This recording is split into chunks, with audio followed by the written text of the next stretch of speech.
নমস্কার বন্ধুরা, স্বপ্নাস কুকিং চ্যানেলে আপনাদের সবাইকে স্বাগত। আমার আজকের রেসিপি পাবদা মাছের ঝাল। আর এটা করতে খুব কম টাইম লাগবে এবং খুব কম সময়ের মধ্যে আমি এই রেসিপিটা কীভাবে করি সেটাই আপনাদের আজকে করে দেখাবো। তাহলে চলুন দেখে নেওয়া যাক আমার আজকের রেসিপি। পাবদা মাছটাকে ভালো করে কেটে ধুয়ে পরিষ্কার করে নিয়েছি। আর এখানে পাবদা মাছটাকে এবার নুন আর হলুদ দিয়ে মাখিয়ে নেব। দিয়ে দিলাম অল্প পরিমাণে নুন, অল্প হলুদ দিয়ে দিচ্ছি, সামান্য পরিমাণ সর্ষের তেল এখানে দিয়ে দিলাম। মাছটাকে মেখে আমি মিনিট 5-এর জন্য রেখে দেব। এখানে প্যানের মধ্যে আমি সর্ষের তেল গরম করে নিয়েছি। এবার মাছগুলো কিন্তু ভেজে নিচ্ছি।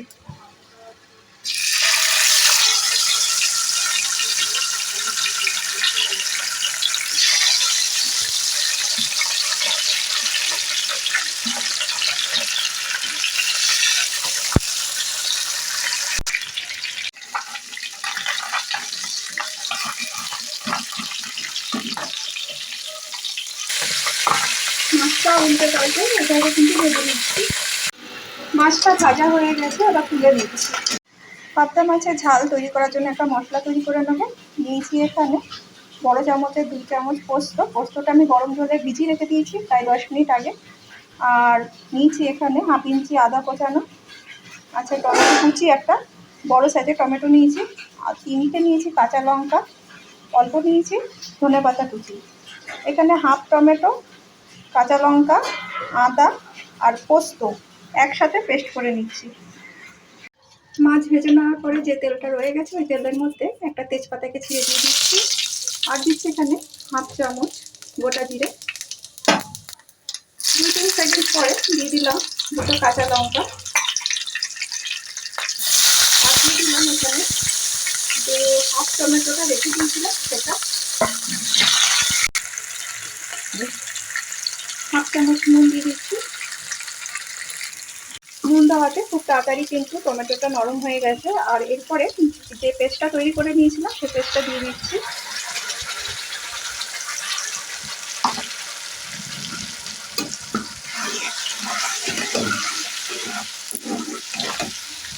এবার এই মশলার মধ্যে যে মশলা বাটিতে যে জলটা আমি করেছিলাম সেই জলটা কিন্তু দিয়ে দিচ্ছি। এরপর দিচ্ছি 1 চামচ হলুদ গুঁড়ো, 1 চামচ জিরে গুঁড়ো, আর দিচ্ছি এখানে 1 চামচ কাশ্মীরি লঙ্কার গুঁড়ো। কাশ্মীরি লঙ্কার গুঁড়োটা দিলে ভালো কালার আসবে, সেই জন্য দিলাম। এবার মশলাটা যতক্ষণ না পর্যন্ত তেল ছাড়ছে মশলার থেকে ততক্ষণ পর্যন্ত কিন্তু এটাকে ভালো করে একটু কষিয়ে নিচ্ছি। মিনিট 2 ফুটে যাওয়ার পরে ধনেপাতা কুচি দিয়ে দিচ্ছি।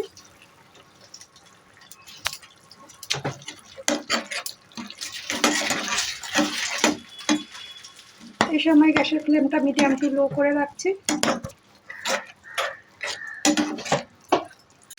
মশলাটা কিন্তু এখানে কষে গেছে, মশলা থেকে তেল বেরিয়ে গেছে, মানে কষা হয়ে গেছে। এরপরে কিছুটা পরিমাণ জল দিয়ে দিচ্ছি। এখানে জলের পরিমাণটা যে যতটা পরিমাণ গ্রেভি খেতে পছন্দ করবেন ততটাই দেবেন। তবে এই মাছের গ্রেভিটা একটু কমের দিকে হলেই কিন্তু ভালো হয়, খুব বেশি ঝোল ঝোল মতো হলে পরে খেতে ভালো লাগে না। মিনিট খানিক এখানে ফুটে যাওয়ার পরে দিয়ে দিচ্ছি মাছগুলো। এবার মিডিয়াম টু লো ফ্লেম করে মিনিট 3 ফুটিয়ে নেব। এখানে মাছের ঝালটা তৈরি হয়ে গেছে। আর নামানোর আগে কিন্তু খুব সামান্য পরিমাণ 4 চামচের হাফ চামচের থেকেও কম শাহি গরম মশলা গুঁড়ো দিয়ে দিলাম। দিয়ে এবার কিন্তু নামিয়ে দিচ্ছি। এইভাবে পাবদা মাছের ঝাল আপনারা বাড়িতে তৈরি করে নিন, খেতে কিন্তু ভীষণ ভালো। আর এটা ভাতের সাথেই সার্ভ করবেন। যদি আমার আজকের এই রেসিপিটা আপনাদের ভালো লেগে থাকে তাহলে অবশ্যই একটা লাইক, কমেন্ট আর শেয়ার করবেন। আর নতুন নতুন ভিডিও পেতে আমার চ্যানেলটা সাবস্ক্রাইব করার অনুরোধ রইল। সবাই খুব ভালো থাকবেন, সুস্থ থাকবেন। আবার দেখা হচ্ছে অন্য কোনো দিন অন্য কোনো ভিডিওতে।